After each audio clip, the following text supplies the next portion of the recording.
What's going on, everybody? Welcome, welcome, welcome. Welcome to Fusion, where faith and business merge. I am Joe Smith, as you can see at the bottom of the screen. And we're going to have a great conversation today. We're going to wrap up the conversation that we started last week on the last episode about how to think big and get rid of self-limiting beliefs. So we're going to do a quick recap. First of all, I want to say that what Fusion is all about is putting works with the faith. We're not discounting faith. We're not diminishing the importance of faith. Faith is where it all starts. Faith is where it all begins. If you don't have a basic level of belief that you can achieve and that you can accomplish what God has for you to do, you won't even try. You won't even start. So we're not discounting faith at all. You gotta have faith. But once you have the faith, the Bible tells us in James 2, 14 through 26, that it's by your works that there's even any proof that you even have faith. That's something, isn't it? You gotta have the works with the faith to prove that you have the faith. And without that, the faith is useless. It's dead. So that's what Fusion is all about. It's about putting works with the faith and not just inspiring you or motivating you to do so, but actually giving you tools and information to step out and to launch out and do what God has called you to do. All right. So we're talking about thinking big. I want to go back to a scripture that I read last week because it's kind of like the foundation for the conversation. And it is found in Genesis, the first chapter, 26 through 31. I'll read some of it. And God said, "Let us make man in our image, after our likeness, and let them have dominion over the fish of the sea." Now let's back up. And God said, "Let us make man in our image, after our likeness." So we were made in the image and likeness of God. Okay, so that's crucial. So you even though physically you are in the image and likeness of your father, your mother, your grandparents, whoever, but in the spirit, you were made in the likeness and image of God. Okay. And he said, "Let them have dominion over," talking about us, "let them have dominion over the fish of the sea, and over the fowl of the air, and over the cattle, and over all the earth, and over every creeping thing that creepeth upon the earth." So God created man in his own image, and in the image of God created he him. Male and female created he them. And then it goes on to say, "And God blessed them. And God said unto them, Be fruitful and multiply and replenish the earth and subdue it and have dominion over the fish of the sea and over the fowl of the air and over every living thing that moveth upon the earth." So now wait a minute. He's not just creating us and putting us here in the earth. He's saying, go have dominion. Go out and take it. Go get it. Go possess it. Go run it. So it sounds like to me, like basically God created us to be bosses just like him. I'm just saying, that's what the kids call them these days. He created us to be bosses. He didn't create us to be just shuffling along, like I said last week, just shuffling along, just barely getting along, and just barely getting by, and just having enough, and just long. If I could just get me enough to, do what I gotta do. Just keep it simple. I ain't gotta have no whole bunch of this and blah blah blah blah blah. And that's fine, whatever you choose to possess or not possess. But in the mind of God, you were put here, we were put here, I was put here, you were put here to have dominion over everything. So God's thought process from the time that we were put on this earth, from the time mankind was created, his entire thought process was big. Thinking big. He was thinking big from the get-go. From the door, from the gate, from the beginning, from the genesis of everything. his thought process and his mindset was big. So if that's the case, then where did all this small thinking come from? Where did we start thinking in a limited fashion? Where did we start thinking that we could only go so far? Where did we start thinking that we could only have so much? Where did we start thinking that we could only be so much? It came from somewhere other than God. And that's what we're going to talk about, those self-limiting beliefs. You got to think big. You got to change your mindset and understand that all things are possible. Anything is possible. That mindset, that difference of a mindset, that big thinking mindset is the difference between the kid who wants to grow up and be a rapper and the kid that wants to grow up and start a media company and sign the rapper. It's the difference between the kid who wants to grow up and be a pro athlete versus the kid that wants to own his own sports team. It's the difference between somebody that wants to own all the Jordans that come out and somebody who wants to start their own sneaker line. It's two different mindsets. It's two different ideologies. It's two different engines that are driving that car. So what I'm trying to get you to do on Fusion is to get you to switch gears on your mindset so that you don't just see yourself as an employee. You don't just see yourself as a consumer, but you see yourself as a producer. You see yourself as an owner. You see yourself as a boss. Now, when I say see yourself as a boss and see yourself as an owner and this and that and the other, understand that I am not just talking about some pie in the sky, ego tripping, type of thing, because with anything you do, it's going to come some challenges. And anybody that's a boss or anybody that's in charge or anybody that's running things, they're going to have some challenges and some turmoil and some issues that they got to deal with, because the weight of the company or the weight of the organization or the weight of whatever, the weight of the business is on your shoulders. The buck stops with you. So don't get all, giddy and excited and happy and don't realize that, with a great power comes great responsibility, as they said in the movie, or as the Bible says, to whom much is given, much is required. We like the giving part. The required part, we're a little soft on that. I can take that or leave it. But there is no take it or leave it. It comes with it. It's part of the package. So you got to think big. You got to think big. You got to understand that. And here's the thing. Sometimes you can be around big and still not think big. Ooh. Sometimes you can be around big and not think big.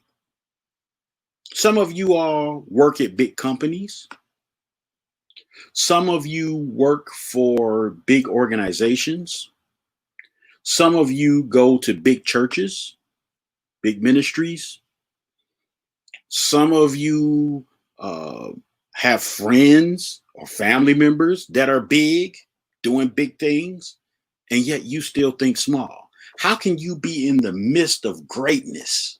How can you be in the midst of things that are big and don't none of it rub off on you? Wow. That's something to think about. You are around big every day and don't think big. That's something deep, because you would think that if you're around something, it would get into your psyche and into your mindset that I could do this too. Because listen, every time you set foot into your job, or every time you set foot in a job or a business or a building or whatever, you are inside of somebody's ambition. You are inside of somebody's thought process. You are inside of somebody's creativity. Not just the building, but the business itself. Somebody thought of that. Somebody created that. Somebody went out and got the resources and the financing and the funding to create it. Somebody sat down and wrote a business plan to create that business. Somebody put the work in and put the time in and put the blood, sweat, and tears in for that business to exist. So every time you go in a restaurant or go into a shopping mall or go into a store, you are inside of somebody's creativity. Wow.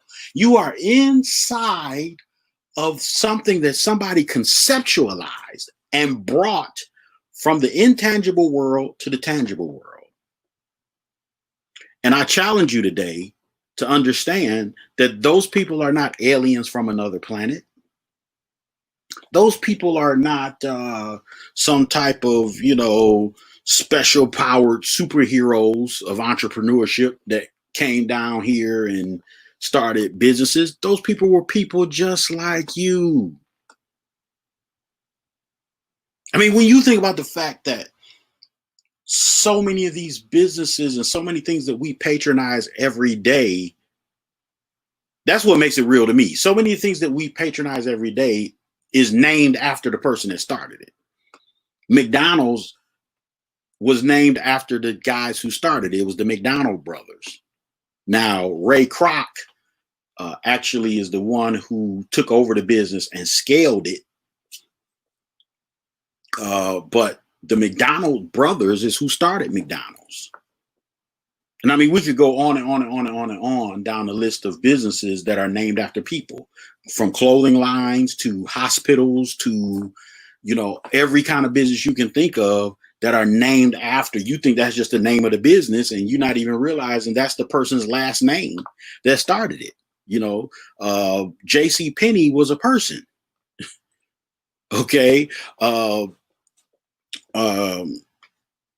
J.P. Morgan is Chase, who started Chase Banks.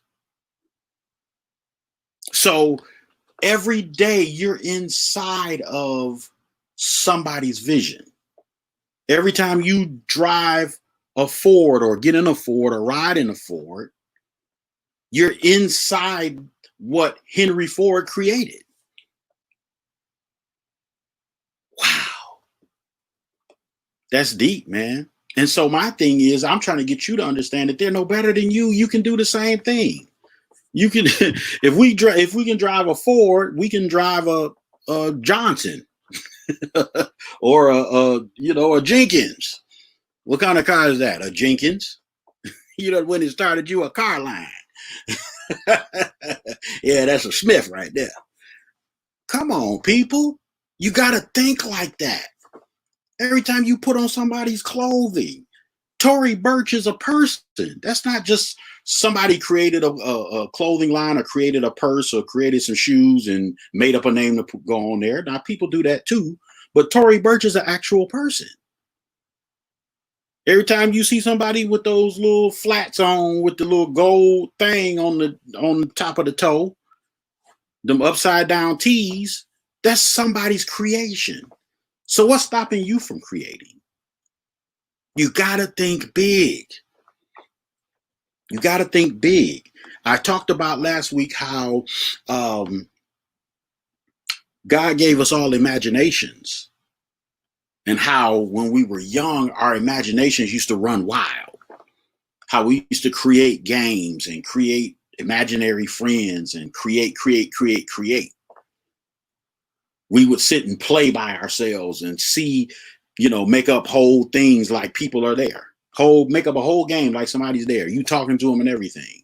But then as you get older, that begins to be diminished, because then you're starting to think more logically and more critically, and then life happens, and then you're not exercising that creativity muscle. So then it gets weak.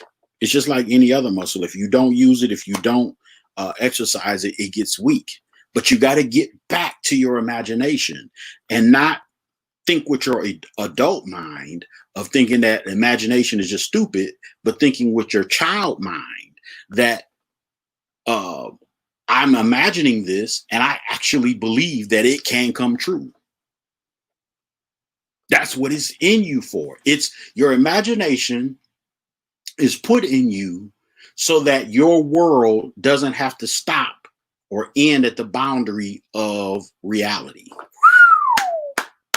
Woo! Your imagination is put inside of you so that your world does not have to stop and start at the boundaries of reality. You can go beyond what your actual reality is and create a whole nother world. Visualize a whole nother world. Visualize a whole nother thing. When I write stage plays, I'm seeing the scenes on stage. It's like when you see by the time you see the play, it's your first time seeing it. I've seen it over and over and over and over again before I even wrote the script. And then what happens is I don't see the whole, even if I don't see the whole picture at one time, as I'm writing and as the story is coming to me and as I'm creating the script, it starts to become more and more and more into fruition in my mind. Then I proceed to use that as a template to create the actual tangible stage play that you see up on the stage.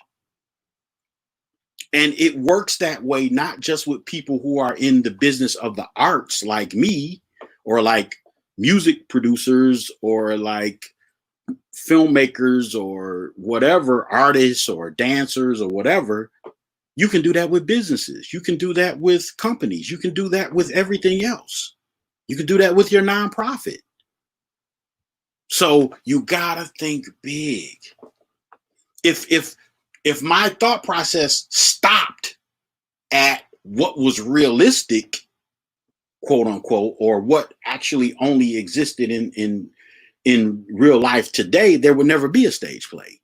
But because my imagination is taking me beyond what exists, I am able to create something that has never existed before. Wow, that's powerful stuff, y'all. Gotta start thinking big. Gotta start thinking big. But then, after you think big, then you have to nurture that. And that's what we're going to get into now, is talking about those self-limiting beliefs and how to get rid of them. Because we all have self-limiting beliefs. Now, because here's the thing you got to understand. You can have self-limiting beliefs in one area, but not another area, right? So I'm very powerful and strong in my beliefs when it comes to being able to pursue my dreams and accomplish my goals and do the things that I desire to do. But I have self-limiting beliefs when it comes to stuff like skydiving. Like, I want to go skydiving. But the idea of free falling from an airplane, thousands of feet in the air, on somebody's back, or no, they're on my back, with a parachute, just doesn't appeal to me. But the funny thing is, I want to do it. It's something that I've been wanting to do for a long time. I've seen people successfully do it. I have friends that have gone skydiving. I know that they have a parachute and then they have a backup chute. So even if the first parachute malfunctions, the backup chute will deploy. I know all of that. I got the knowledge up here of what happens. But I'm still like, what if the backup chute doesn't work? Is there a backup chute? Will someone come and jump down and grab the two of us and deploy their chute and hold us until we, so it becomes a self-limiting thing because it stops me from doing it. That's what self-limiting beliefs do. They stop you from trying. They stop you from seeing. I heard somebody say the other day, go and see. Just if you just try, we don't know what'll happen until you step out there and do it. I'm just not willing to step out there, especially when step out there means stepping off of an airplane in the middle of the air. No, I'll be okay. I got done. I'm not got done. But it becomes a self-limiting belief. And what happens is the same way that I am about airplanes, some of you are about starting your business. Your self-limiting beliefs stop you from trying. You don't know what'll happen. Well, what if I crash? Yeah, but what if you don't? What if you fly? I mean, it sounds like it's pretty exhilarating. From the reports that I've gotten from friends, but I'm just, but you can't afford. See, skydiving is something that, that's not going to affect my quality of life if I don't do that. But some of you, you're missing out on living better lives. You're missing out on living out the life of your dreams because you're afraid of what if the parachute doesn't open.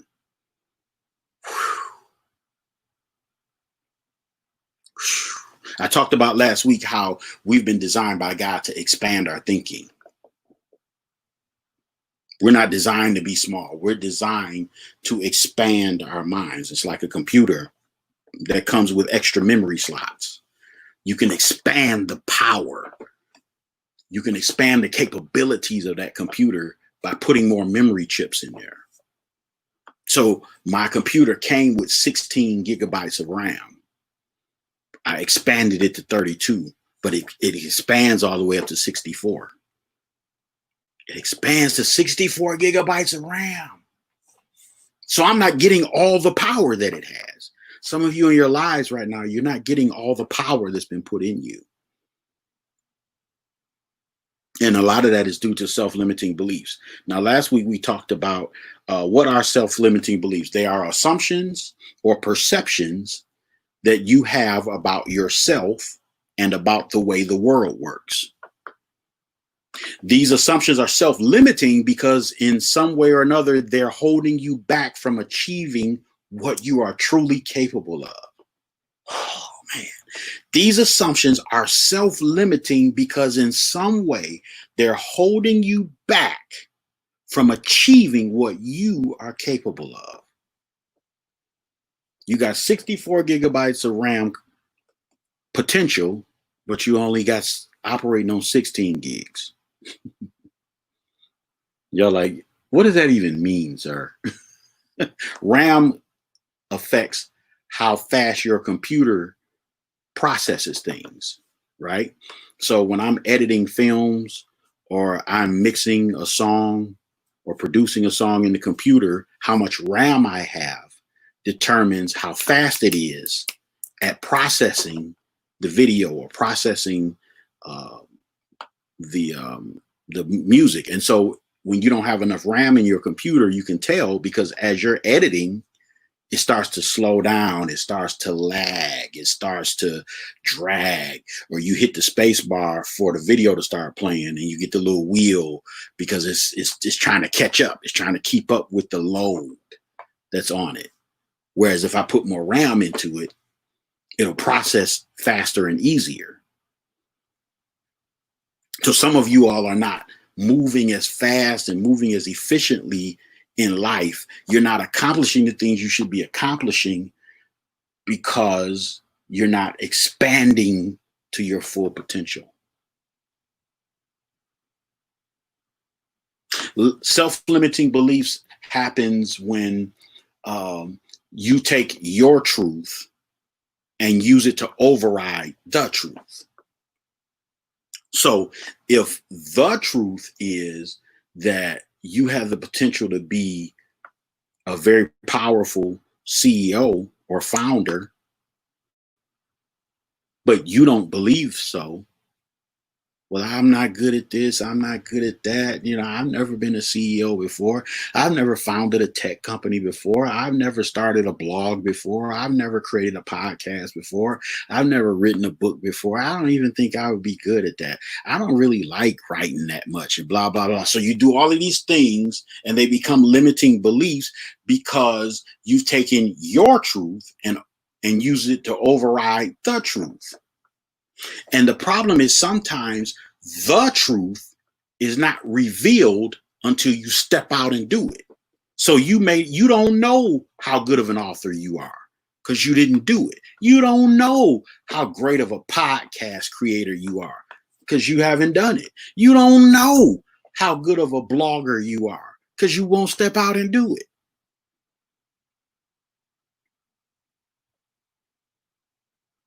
And so here's what happens. A lot of times what happens is we have a thing called confirmation bias, which means you have a belief and then you only listen to information that supports what you already believe. That's confirmation bias. Confirmation bias is when you have a belief and instead of you changing your belief to match the information you get, you only look for information to confirm what you already believe. So then how that works is you have a limiting belief that, if I start this company, it'll fail. And then every time you hear something about a company that failed, you go, see, that's what I'm talking about. See, What's that face though?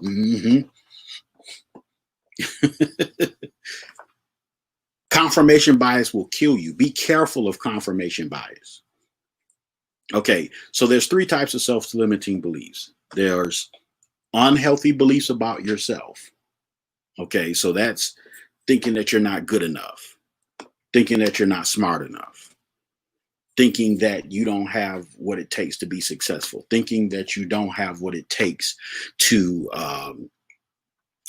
make it happen, right? But then the opposite can be true too. You can think too highly of yourself and think that you already know, you already got it figured out. You already know all the angles. So what that does is that prevents you from learning and growing. And I've seen people fail because they thought they knew and didn't know and wouldn't let nobody tell them. Thought you knew everything and wouldn't listen. And so you imploded. So thinking too highly of yourself can be as much of a self-limiting belief as not thinking that you're good enough or smart enough. I talked about before. I've talked about the fear of success. So what the fear of success is, the fear of failure and fear of success. Fear of failure is pretty self-explanatory, but the fear of success is when you take the limitations that you feel you have now and project them onto your future success. So in other words, I sell these cookies and these cakes. But the fear of success is, okay, what if too many people like them? And then now I can't keep up with the demand. So because you have that fear, what if it works and I can't handle it? That's what the fear of success is. What if it works and I can't handle it? What if I sell these cookies and they blow up and then I get too many orders and I can't afford to keep up with them and then the business falls apart because I couldn't afford to handle the demand? So then it becomes a limiting belief when you allow that fear to stop you from starting in the first place. Okay, so the first type of self-limiting belief is unhealthy beliefs about yourself. The second type is unhealthy beliefs about others, thinking that everybody is against you, thinking that everybody's a hater, thinking that having negative ideas about rich people. All rich people are crooks. All rich people are this. All rich people are that. And so having these issues about what you think rich people are, so then you don't want to become that. Some of you do it in your relationships. All men are dogs. All men cheat. I can't count the number of times I've had that argument with people. All men cheat. I don't know no man that don't cheat. All relationships fail. So then what happens is when you go into the relationship already with it in your mind that it's going to fail, then there's things that end up becoming sabotaging to the success of that relationship because of your self-limiting belief. That's the danger of self-limiting beliefs, is that when you believe that something's not going to work, you start working against yourself for it to fail, causing it to fail. So unhealthy beliefs about others. Unhealthy beliefs about yourself, unhealthy beliefs about others. And the third type of self-limiting beliefs, unhealthy beliefs about the world.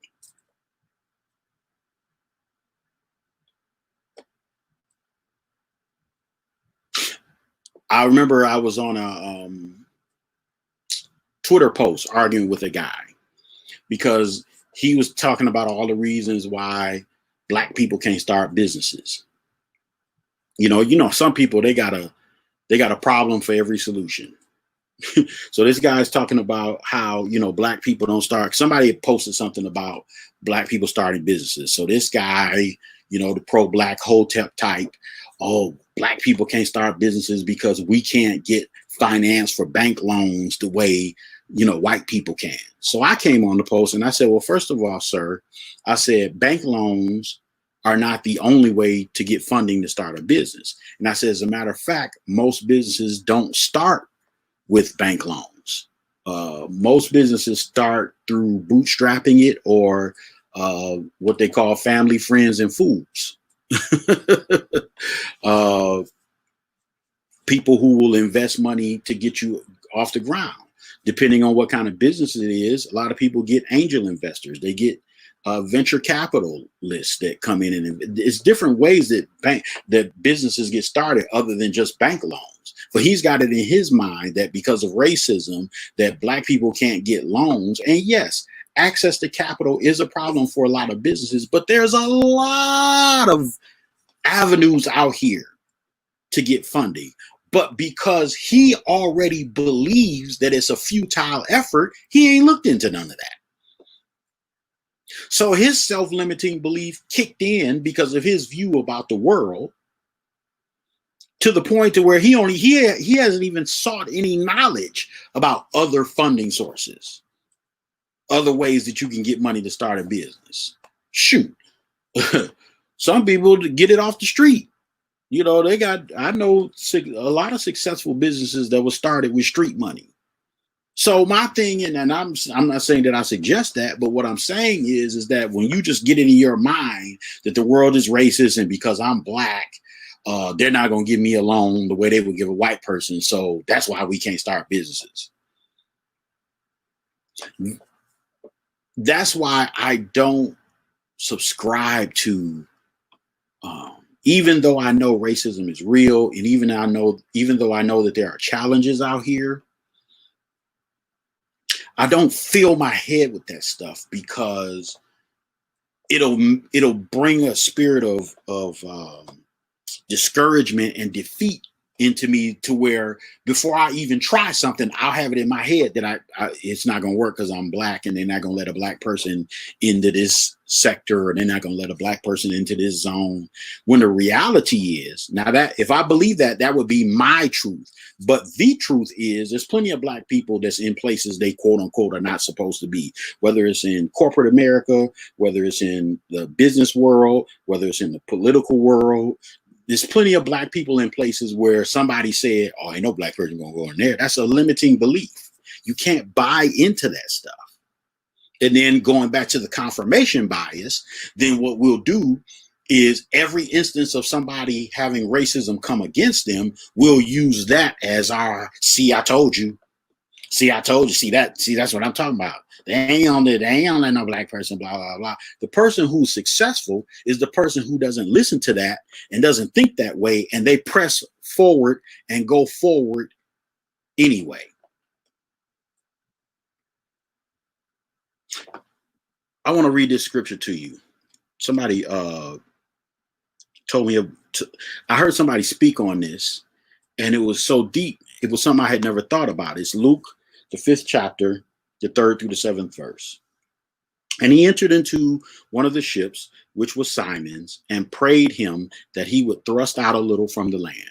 And he sat down and taught the people out of the ship. Now, when he had left speaking, he said unto Simon, launch out into the deep and let down your nets for a draught. And Simon answering said unto him, Master, we have worked all night and we ain't caught nothing. Now you talking about launch into the deep. Okay, but nevertheless, at thy word, I will let down the net. I know you don't know what you're talking about, but since you said it, I'm gonna do it just so I can prove you wrong. Because I'm a fisherman. This is what I do. We've been out here all night. We ain't caught nothing. But okay, all right. Nevertheless, at thy word, I will let down the net. And when they had this done, when they had let down the net, they enclosed a great multitude of fish, and their net brake. And they beckoned unto their partners, which were in the other ship, that they should come and help them. And they came and filled both ships with so much fish that the boats began to sink. Now think about this. Jesus said, launch out into the deep. Let's stop right there. I have heard this taught in so many different services by so many pastors and preachers and whatever. But one thing I never thought of, when Jesus said launch out into the deep, he was talking to businessmen. He wasn't saying launch out into the deep. This whole story is about increasing their business. When he said launch into the deep, he was talking to Simon, who was a professional fisherman. They had a company because they had more than one boat. They had their partners, business partners, was in the other boat. And Jesus told him, launch out into the deep. He was talking to an entrepreneur. This was a message, direct message to an entrepreneur. Your business is about to expand. Your business is about to experience overflow, but you got to launch out into the deep. You got to stop thinking small. Because see, he probably was just going to throw the net out, He probably was done for the night because he said, we've been out here all night. We ain't caught nothing. But yet Jesus said, launch out into the deep. Don't just do the little surface stuff. Don't just do just enough. Don't limit yourself. Don't limit your potential. Don't limit how far you could go. Launch out into the deep. And what I like about Simon is, even though he said, we've been out here all night and ain't nothing happened. I've started this business and I don't have no customers. I've written this business plan and went to get funding and I haven't got anybody to bite or invest money in my idea. Even though I've done this, even though I've done that, even though I've written this book, even though I've done this and nothing has happened, because you said so, God, because you said so, Lord, I'm going to launch out into the deep. I'm going to try it one more time. Even though it hasn't worked so far, I'm going to try it one more time. And I'm going to launch out into the deep. Wow. Some of you all got to launch out into the deep. Stop being scared and stop using what hasn't gone your way in the past as confirmation bias to prevent you from trying again.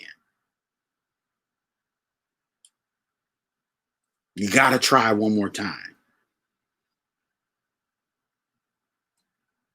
What you believe about yourself and your world is the primary determining factor of what you do and how well you do it.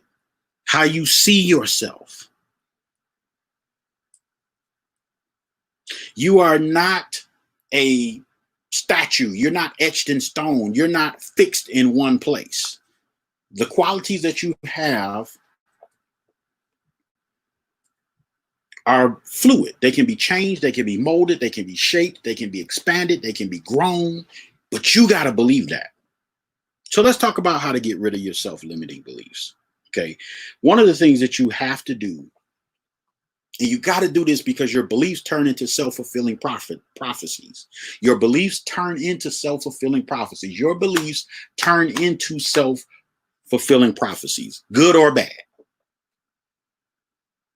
So how do you change that? You change them by changing what you see and changing what you say.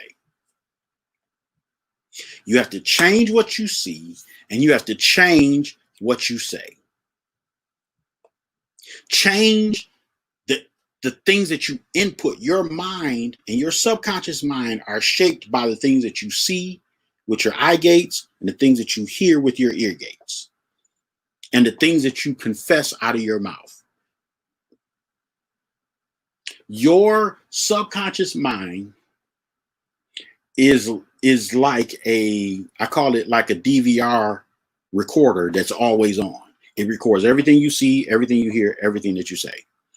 And you have no control, zero control over what it does with that information. You are only in control of your conscious mind. You are not in control of your subconscious mind. The only control you have over it is what you put into it. But once it's in there, it does what it wants to do. If you think that you have control of your subconscious mind, determine what you're going to dream about at night. You can't do it because your dreams are a result of your subconscious mind. It's the thoughts and images of your subconscious mind that it uploads at will. When you hear a song and you're like, I hate that song. And then 2 weeks later, you singing it and patting your feet and liking it. You didn't decide to do that. Your conscious mind is the only thing you have control over. You didn't decide that you were going to like that song. Your subconscious mind did.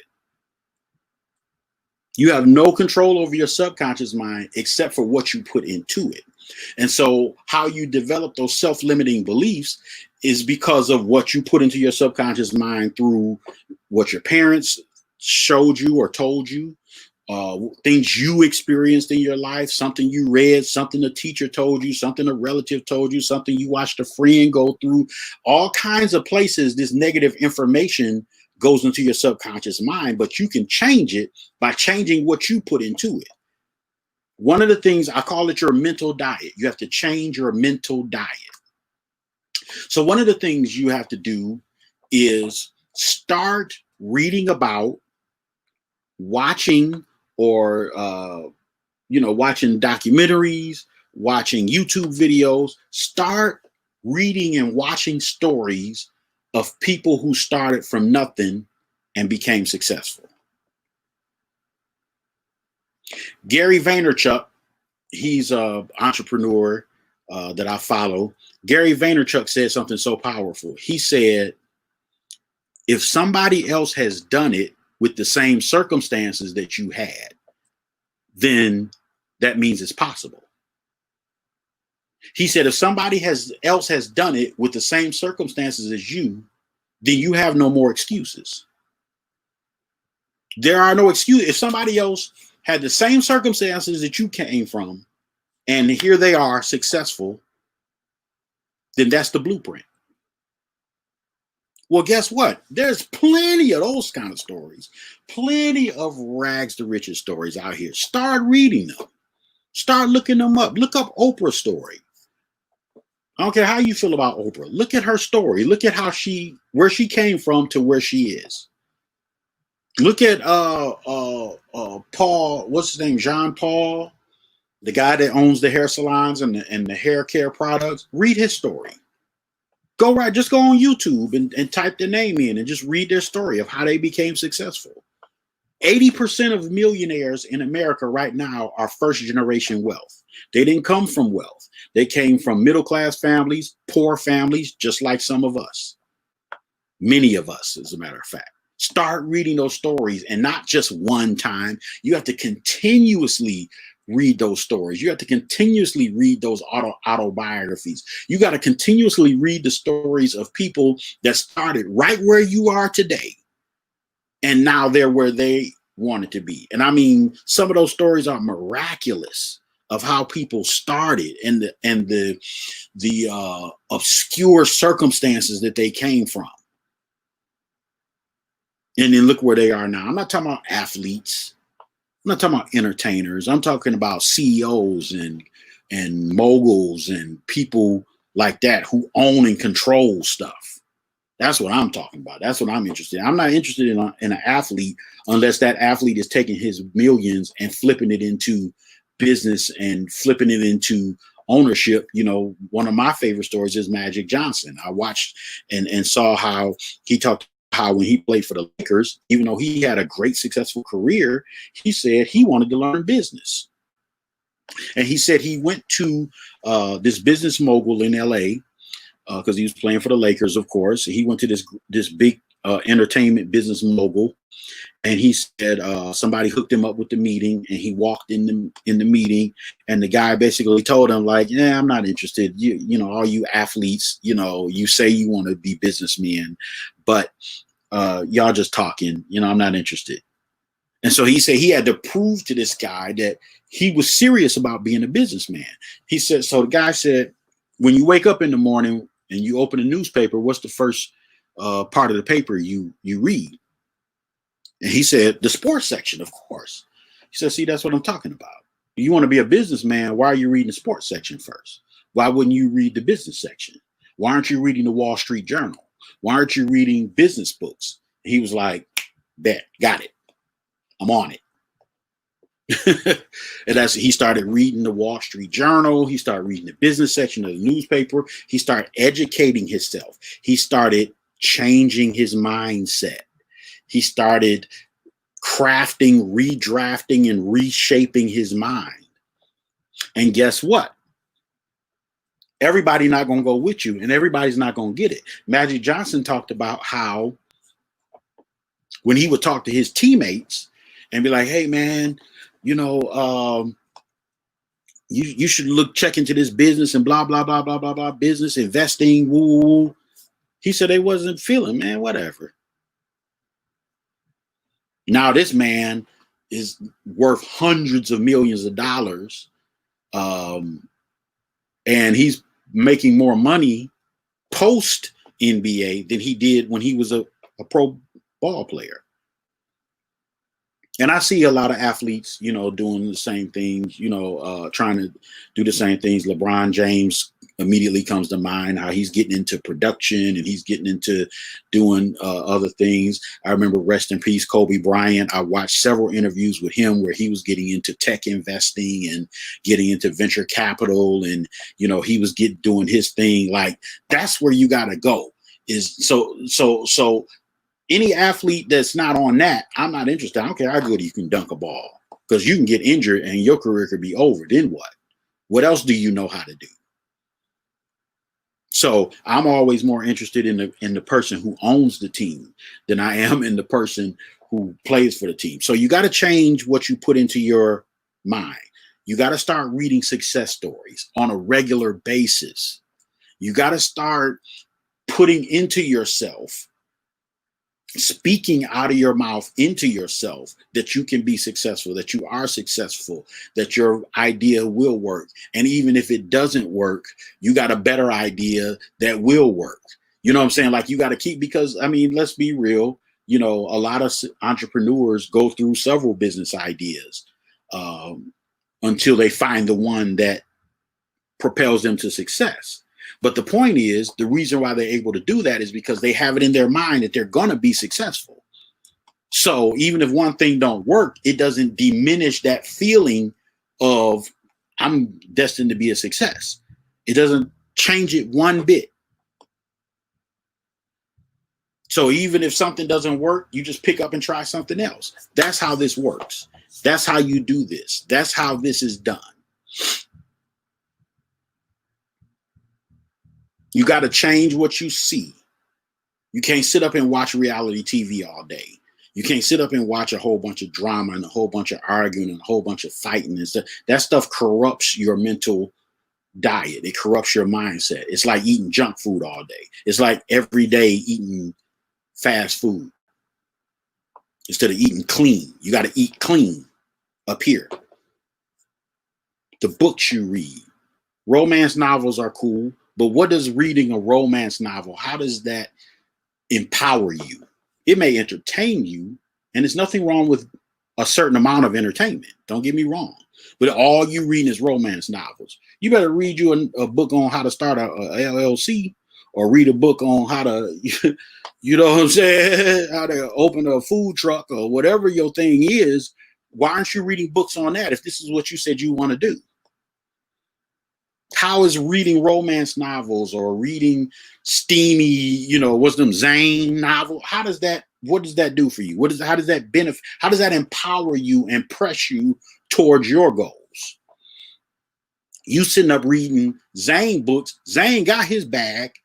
He got the bag from all of y'all buying his book. Or is it a she? I don't know. Buying their book so you can read their novel. So they getting their bag. What about you and your bag? What's going to empower you to get your bag? Change what you listening to. You sitting up listening to a whole bunch of trap music, or sitting up listening to a whole bunch of other, other people's drama. Listen to some audio books. Download some audio books. Listen to them in your car on your way home. Listen to them while you're sitting in your cubicle at work. Come on, y'all. You got to change, and it's going to take time because it took you years to get into the mindset that you have. And you have to make a conscious decision that even when you see things that are contrary to what you want your belief system to be, that you're not going to subscribe to them to the point to where it changes the trajectory that you're on. So even if you hear about somebody that, tried a business and the business failed and they lost all their money and now they got to move back home with their parents, so what? That can't be your thing to say, see, that's what I'm talking about. No, that ain't what you're talking about. You can still be successful. That's their story. And just because that happened to them doesn't mean that that's the end of their story. It's only the end of their story if they let it be. There's plenty of people who have taken hits and fallen and gotten back up and made it happen. So you got to change what you see. You got to change what you hear. You got to and change what you speak out of your mouth to the point to where it begins to change your subconscious mind and you begin to see the world different. Yeah, of course you're going to think that things can only fail if all you see is failure. Of course you can think that. You're going to think that. But if you start availing yourself to the success stories of people who have done it that look just like you or come from the same circumstances as you, then you'll win. Listen,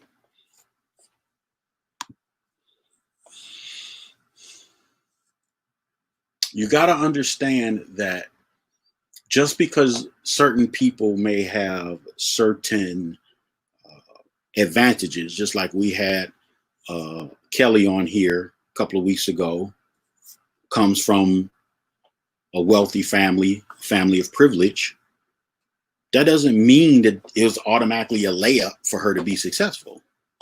Because even if you have advantages, you have to, and I've said this before, you have to know how to leverage and take advantage of those advantages, or they don't benefit you at all.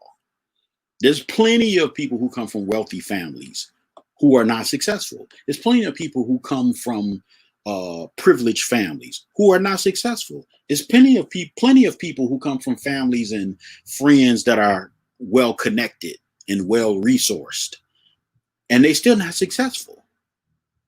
So just because somebody has advantages doesn't mean that it's automatic for them to be successful. You still have to have a certain mindset.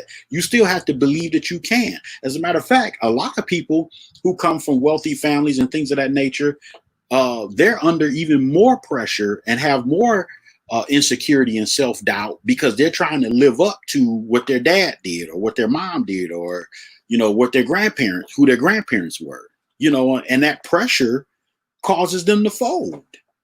It can be stifling. So stop thinking just because somebody came from money or because somebody, this person had the connections, that's why they are where they are. No, connections don't mean that you're going to be successful, because you can have the connections and not know what to do with them. You can have connections and blow them. You can have connections and resources and squander them. You can have opportunities and blow them. It's done all the time. So get that out of your head. Get that limiting belief out of your head. That, I don't have this or I don't have that, or, I can't be successful because I don't have what this person has. No. That's not how that works. Get that out of your head. And conversely, just because of what you don't have, there's plenty of stories out here of people who didn't have anything, didn't come from anything, and yet they're successful. They're millionaires, they're billionaires, they're people of great influence and impact. Learn those stories. That's your homework. Learn those stories. Bring me next week. I want you to bring me people, stories of entrepreneurs and successful people who came from nothing. You ain't got to bring a bunch, just one person. All right. So we got to get rid of these self-limiting beliefs, and we're gonna get rid of small thinking, because we're gonna stop taking the vastness of the universe and squashing it down to our reality and our mind. We're gonna expand our mind to receive the vastness of the universe and everything that it has to give us. All right. So that's that. Now, you all had some homework. And so I'm hoping that you all are going to comment. I asked you all to look up some real estate investment trusts. That's what your homework was from last week. Look up some real estate investment trusts. First of all, what are real estate investment trusts? Post that. Put that in the comments right now while I'm talking. What are real estate investment trusts? And I wanted you to name me one real estate investment trust and their stock price from each category. So you got retail real estate investment trust, which is funds that own malls, retail centers, anchored by big box stores, things of that nature.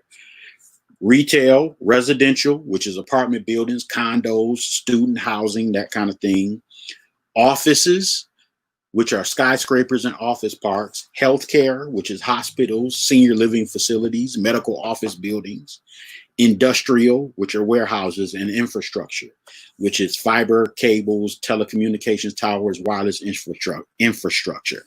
Just post one trust, one fund, one real estate investment trust that and their stock price from each one of those categories. Put them in the comment section now. And I want you all, as you're reading people commenting on that, I want you to write down those names of those funds and go look them up on the stock exchange. Find out what their stock abbreviation is. Google them. Find out more about the company, because we weren't taught investing. So I want to give you these little exercises so that you can start familiarizing yourself. This is a way for you to invest in real estate without having to go find a bunch of houses or go find an apartment building and buy it and get it renovated and find tenants and manage it and that whole thing. You can just invest in the companies that do that and still make a profit off of it. So we're going to look at some more stock tips. But real estate investment trust is a big deal. And also, you might want to continue to follow Kerry Lampkin, because he's working on starting his own real estate investment trust. So definitely there'll be investment opportunities there. And I'm really excited about what he's doing there. Got to launch out into the deep, people. Got to launch out into the deep. Okay. Last week, I told you about the book, The Jewish Phenomenon by Steven Silbiger. So I want you to get that book, download it. It comes in both hardcover or paperback, and as well as Kindle. Also, The Top 10 Distinctions Between Millionaires and the Middle Class by Keith Cameron Smith. Be careful when you read this book. Don't be offended. You can't be sensitive and read this book, because this book really gets into the mindset that you have to be successful. All right. And then I'm adding a book this week. It's called The Wealth Choice: Success Secrets of Black Millionaires by Dennis Kimbrough. Okay. The Wealth Choice: Success Secrets of Black Millionaires by Dennis Kimbrough. And I think what I'm going to do is, we need to form, I don't know nothing about forming a book club, but we need to form like a book club where we only deal with success and business and that type of thing, and where, we can get together. Who all would be interested in that? Comment below. Let me know. Because I want to create an ecosystem of successful Black people and Black people pursuing success. That's how it's done, y'all. You know, by us linking together and supporting one another and making it happen. All right. Next week is Detroit Startup Week. Detroit Startup Week is a free FREE, as the old folk used to say. FREE, free. It's a free entrepreneurship and business seminar. It's next week, June 22nd through the 26th. This year, because of coronavirus, it's going to be virtual. Usually it's in person, and I've been 2 years in a row, and it's some very valuable information. They have entrepreneurs from all over everywhere giving all the secrets away. So if you serious about business and you don't register for Detroit Startup Week and don't watch not Nair video online, then I have to question how serious you are, because this is free information. Some of the stuff you probably gonna come on here and ask me or ask my guests, they're going to answer next week. So June 22nd through the 26th. June 22nd through the 26th. Go to DetroitStartupWeek.com and register, and you can see all the classes they'll have all week long.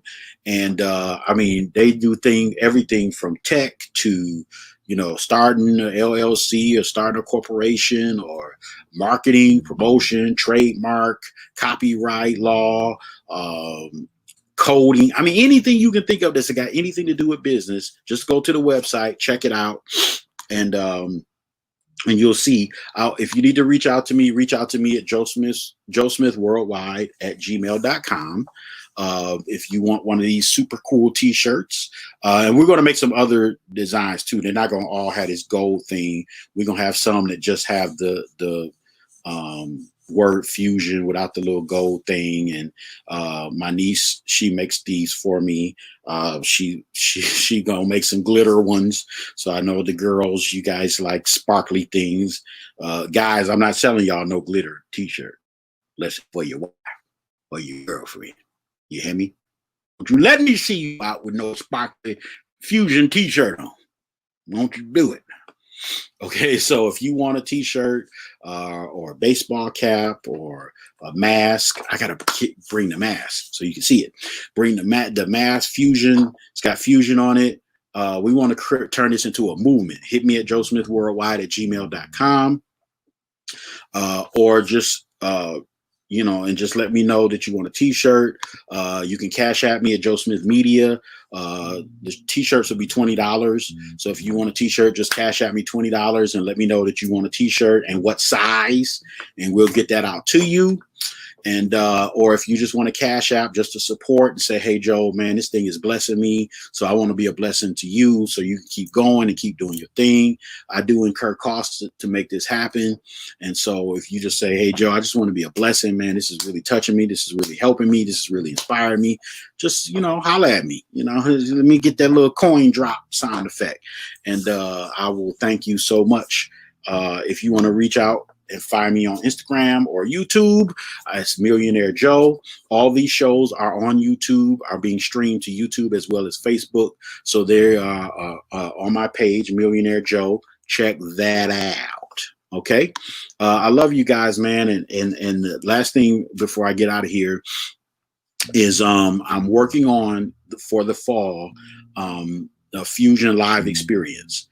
So it'll be like something you never seen before. Like it's going to be dope. I'm really hoping that the country will be open and COVID will be under control so that we can come, and even if we have to social distance and wear masks, I want you all to experience it live in person. I don't want to have to do it virtual, but I will if I have to, because this thing is really inside of me. I really want to do this. So the Fusion Live experience will be I can't even compare it to like a church service. It'll be like it'll be music, it'll be different speakers speaking. I'll be the main speaker. We'll have different seminars on different people speaking on different aspects of business and motivating you. There'll be vendors with resources like the SBA. We're going to try to get the SBA there. We're going to get some banks there. We're going to get people there where you can get information and resources to help your business. And it's just going to be exciting. I mean, it's going to be energetic. It's going to be live. It's going to be fun. It's going to be, trust me, it's going to be dope. I got a vision. So we're going to put that on later in the fall. I hope, please pray, y'all, that the zombie apocalypse is over. That's what I call it. The zombie apocalypse will be over and you guys be able to still come out and play, because in some places they're shutting back down because of they've having resurges of the COVID. So hopefully we'll be able to do that. And we're also working on a website. We want the website to be resources where you can go and see blogs and things of that nature and get information about business and success. And if you're an investor or a person with a business that needs investing in, you'll be able to post. We'll have like a special part of the website where you can only log in if you're an investor or an entrepreneur, and you can post your idea where investors can come and look and see if they want to invest in your business or not. I want to match investors with entrepreneurs. And so we'll be doing that, as well as, like I said, I want to do a book club. I just want to create an entire community of entrepreneurs, business owners, investors, people who are at different stages of business, whether you just have an idea in your head, all the way up to people who are running, $1 million companies. I want to make that connection so that people can get information and inspiration and mentorship and so forth and so on. All right. So I love you guys. I will be back next week, and going to have a guest next week, and you'll be hearing more about that. So check my social media.